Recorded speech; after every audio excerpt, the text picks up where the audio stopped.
Hi friends, welcome back to my channel. ഇന്ന് ഞാൻ discuss ചെയ്യാൻ പോകുന്ന ടോപ്പിക്ക് മൈക്രോസോഫ്റ്റ് എക്സലിൽ എങ്ങനെയാണ് ഒരു അറ്റൻഡൻസ് രജിസ്റ്റർ ചെയ്യുന്നതെന്നുള്ളതാണ്.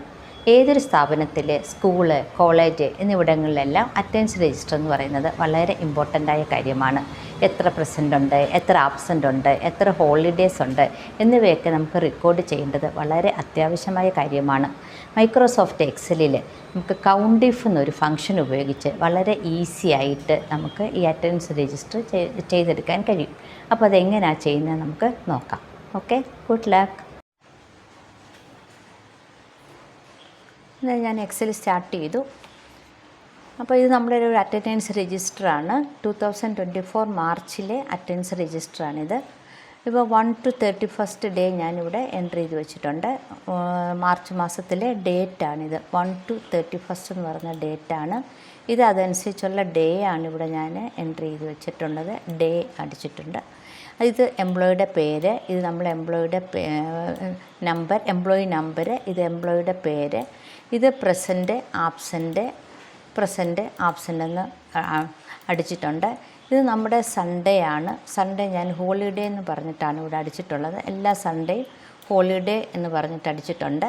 ഇവിടെ പ്രസൻറ്റ് ആബ്സെൻ്റ് ആയവരെയൊക്കെ നമ്മൾ പ്രസൻറ്റും ആബ്സെൻറ്റും എന്നൊക്കെ അടിച്ചു വെച്ചിട്ടുണ്ട്. ഇനി നമുക്ക് ആദ്യം ചെയ്യേണ്ടതെന്ന് പറഞ്ഞു കഴിഞ്ഞാൽ ഈ ഹോളിഡേ ഡേയ്സൊക്കെ എനിക്കൊന്ന് ഓട്ടോമാറ്റിക്കായിട്ടൊന്ന് ഹൈലൈറ്റ് ചെയ്യണം.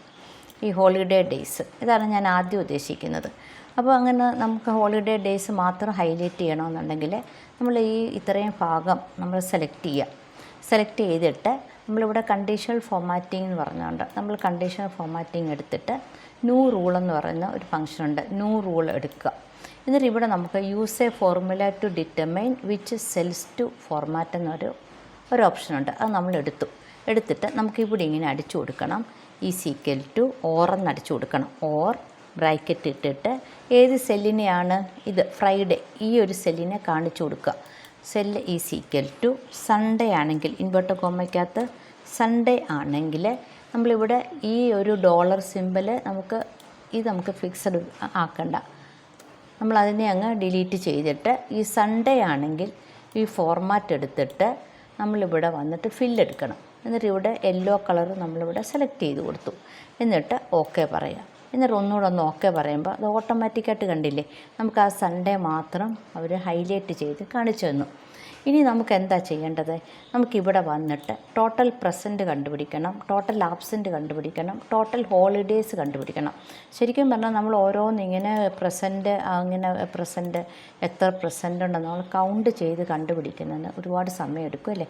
അപ്പോൾ അതിന് വേണ്ടി നമ്മൾ ഇവിടെ വന്നിട്ട് ഒരു ഫംഗ്ഷൻ ഉപയോഗിക്കും. ഞാനിതങ്ങ് ഡിലീറ്റ് ചെയ്തു. Is equal to count if എന്നടിക്കുക. കൗണ്ട് ഇഫ് എന്ന് അടിച്ചു കൊടുത്തിട്ട് ബ്രാക്കറ്റ് ഇടണം. ബ്രാക്കറ്റ് ഇടുമ്പോൾ ഇതാണ് നമ്മുടെ റേഞ്ച്, ഇതാണ് നമ്മുടെ സിൻടാക്സ്. കൗണ്ട് ഇഫ് റേഞ്ച് അടിച്ചു കൊടുക്കണം. പിന്നെ നമ്മൾ ക്രൈറ്റീരിയ അടിച്ചു കൊടുക്കണം. റേഞ്ച് എന്ന് പറഞ്ഞാൽ ഏതായിരിക്കും? ഈ പ്രസൻറ്റ് ആബ്സെൻ്റ് ഉള്ളത് ഈ റേഞ്ച് മാത്രമായിട്ട് നമ്മൾ സെലക്ട് ചെയ്ത് കൊടുക്കുക, ഇത്രയുള്ളത്.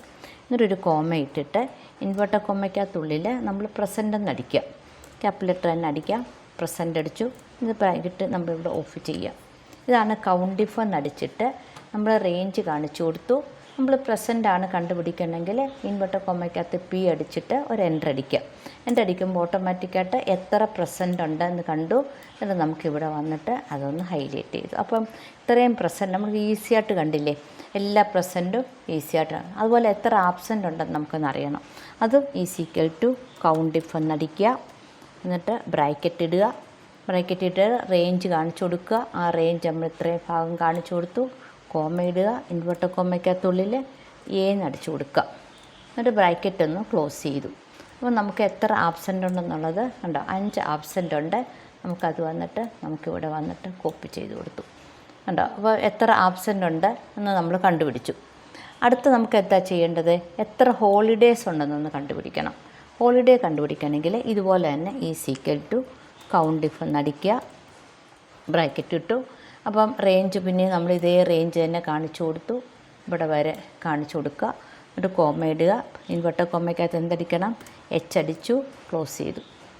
ക്ലോസ് ചെയ്തിട്ട് എൻ്റർ അടിക്കുമ്പോൾ എത്ര ഹോളിഡേയ്സ് ആണ് ഉള്ളതെന്ന് കണ്ടുപിടിച്ച് കേട്ടോ. എത്ര ഹോളിഡേയ്സ് ഉണ്ടെന്ന് നമുക്ക് ഈസിയായിട്ട് കണ്ടുപിടിക്കാൻ പറ്റി. ചൂട് വലുതാക്കി തരാം. അപ്പോൾ വലുതാക്കി. അപ്പോൾ നമ്മളിപ്പോൾ കണ്ടുപിടിച്ച എന്താണ്? ടോട്ടൽ പ്രസൻറ്റ്, ടോട്ടൽ ആബ്സെൻ്റ്, എത്ര ഹോളിഡേയ്സ് ഉണ്ട്. ഇത് നമുക്ക് വേണമെങ്കിൽ ഒരു കളർഫുള്ളാക്കാൻ ചെറിയൊരു ടോട്ടൽ ആബ്സെൻ്റ് എന്നുള്ളത് കണ്ടുപിടിച്ചു. ഇനി നമുക്ക് അടുത്ത് ചെയ്യാനുള്ളത് എന്താണ്? അടുത്ത് നമുക്കിപ്പം ഞാനിവിടെ എഴുതി വെച്ചിട്ടുണ്ട്. ആദ്യം നമ്മൾ സൺഡേ എല്ലാം നമ്മൾ സെലക്ട് ചെയ്ത് കൊടുത്തു. പിന്നെ നമ്മൾ ടോട്ടൽ പ്രസൻറ്റ് കണ്ടുപിടിച്ചു, ടോട്ടൽ ആബ്സെൻറ്റ് കണ്ടുപിടിച്ചു. ഇനി നമുക്ക് എന്ത് ചെയ്യണം? ഈ പ്രസൻ്റ് എല്ലാം നമുക്കൊരു ഗ്രീൻ കളറിൽ ആക്കണം. അതുപോലെ ആബ്സെൻ്റൊക്കെ നമുക്ക് റെഡ് കളറിലാക്കാം. അപ്പോൾ നമുക്ക് ഈസി ആയിട്ട് കണ്ടുപിടിക്കാൻ പറ്റും. അപ്പോൾ നമ്മൾ എന്ത് ചെയ്യണം? ഇത്രയും ഭാഗം സെലക്ട് ചെയ്യും. അപ്പോൾ പ്രസൻ്റ് എല്ലാം എനിക്ക് ഗ്രീൻ കളറിലാട്ട് ആക്കണം. ആബ്സെൻ്റൊക്കെ ഇട്ട് കളർ ചെയ്ത് കാണിക്കണം. അപ്പോൾ നമ്മൾ ഇത്രയും ഭാഗം സെലക്ട് ചെയ്തിട്ട് പിന്നെ നമ്മൾ എന്ത് ചെയ്യണം? കണ്ടീഷണൽ ഫോർമാറ്റിംഗ് എടുക്കുക. എന്നിട്ട് ന്യൂ റൂൾ എടുത്തിട്ട് പിന്നെ നമ്മൾ use a formula to determine which cell to format എടുക്കുക.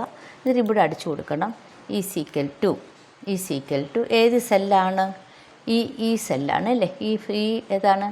ഈ പി എന്നുള്ള ഈ സെല്ലിനെ ഒന്ന് കാണിച്ചു കൊടുക്കുക. ഈസ് ഈക്വൽ ടു ഇൻവെർട്ടർ കോമയ്ക്കകത്ത് പി ആണെങ്കിൽ പി ക്യാപിറ്റൽ അടിക്കാം. പി ആണെങ്കിൽ നമുക്കിവിടെ ഡോളറിൻ്റെ ആവശ്യമില്ല. നമ്മളതൊന്ന് ക്ലോസ് ചെയ്തു. ഡോളർ അങ്ങ് ഡിലീറ്റ് ചെയ്തു. അപ്പോൾ C5 എന്ന് പറയുന്നത് ഇതാ. C5 എന്ന് പറഞ്ഞാൽ ഈ സെല്ല്, ഈ പി എന്ന് പറഞ്ഞാൽ ഇതാണ്. C5 is equal to P ആണെങ്കിൽ, പ്രസൻ്റ് ആണെങ്കിൽ നമുക്കൊരു ഗ്രീൻ കളർ ഇട്ട് കാണിക്കാം. ഓക്കെ പറഞ്ഞു, ഇവിടെ ഓക്കെ പറഞ്ഞു. അപ്പോൾ കണ്ടോണം ഈ പ്രസൻ്റ് എല്ലാം നമുക്ക് ഗ്രീൻ കളറായിട്ട് കാണിച്ചു. ഇനി എന്നുള്ളതെല്ലാം നമുക്ക് റെഡ് കളറിൽ കാണിക്കണം. അങ്ങനെ ആകുമ്പോൾ നമുക്ക് കുറച്ചുകൂടെ അറിയാൻ പറ്റും പെട്ടെന്ന്. അപ്പോൾ നമ്മൾ ന്യൂ റൂൾ എടുത്തു. പിന്നെ നമ്മൾ യൂസ് എ ഫോർമുല എന്നുള്ളത് എടുത്തു. ഈസ് ഈക്വൽ ടു അടിച്ചു. ഈസ് ഈക്വൽ ടു ഏതാണ്? ഇത് കാണിച്ചു കൊടുക്കണം അല്ലേ? ഈ പി എന്നുള്ള ഈ സെല്ല് കാണിച്ചു കൊടുക്കണം. ഈസ് ഈക്വൽ ടു ഇൻവെർട്ടർ കോമയ്ക്കകത്ത് എ ആണെങ്കിൽ അതുപോലെ ഈ ഡോളർ സിമ്പിളിൻ്റെ ആവശ്യമില്ല. നമ്മൾ ആ ഡോളർ സിമ്പിൾ അങ്ങ് മാറ്റുക. അപ്പോൾ C5 is equal to A ആണെങ്കിൽ ഫോർമാറ്റ് ഇട്ടിട്ട് നമ്മൾ റെഡ് കളർ കാണിച്ചു കൊടുക്കുക. എന്നിട്ട് ഓക്കെ എന്ന് പറഞ്ഞു. അപ്പോൾ എന്താണ്? ആബ്സെൻ്റ് എല്ലാം അവർ റെഡ് കളർ കാണിച്ചു, പ്രസൻ്റ് എല്ലാം ഗ്രീൻ കളറിൽ കാണിച്ചു. ഇങ്ങനെ നമുക്ക് വളരെ എളുപ്പത്തിൽ ഒരു അറ്റൻഡൻസ് രജിസ്റ്റർ നമുക്ക് ചെയ്തെടുക്കാൻ കഴിയും. അപ്പോൾ നമ്മൾ ചെയ്തത് എന്തുവാ? ഹൈലൈറ്റ് സൺഡേ എല്ലാം നമ്മളിങ്ങനെ ഹൈലൈറ്റ് ചെയ്തു. പിന്നെ നമ്മൾ കണ്ടതോ ടോട്ടൽ പ്രസൻറ്റ് കണ്ടുപിടിച്ചു, പിന്നെ ടോട്ടൽ ആബ്സെൻറ്റ് കണ്ടുപിടിച്ചു, ടോട്ടൽ ഹോളിഡേ കണ്ടുപിടിച്ചു. പിന്നെ അടുത്ത് നമുക്ക് എന്താണ്? ഈ പ്രസൻറ്റിനെ എല്ലാം നമ്മൾ ഗ്രീൻ കളറായിട്ട് കാണിച്ചു കൊടുത്തു. ആബ്സെൻറ്റിനെയൊക്കെ നമ്മൾ എന്താണ്? റെഡ് കളറായിട്ടും കാണിച്ചു കൊടുത്തു. ഇങ്ങനെ നമുക്ക് വളരെ ഈസി ആയിട്ട് നമുക്കൊരു അറ്റൻഡൻസ് രജിസ്റ്റർ നമുക്ക് ചെയ്തെടുക്കാൻ പറ്റും. അപ്പോൾ എല്ലാവർക്കും ഇഷ്ടപ്പെട്ടെന്ന് വിചാരിക്കുന്നു. ഇഷ്ടപ്പെട്ടാൽ ലൈക്ക് ചെയ്യണം, സബ്സ്ക്രൈബ് ചെയ്യണം, സപ്പോർട്ട് ചെയ്യണം. Okay, thank you.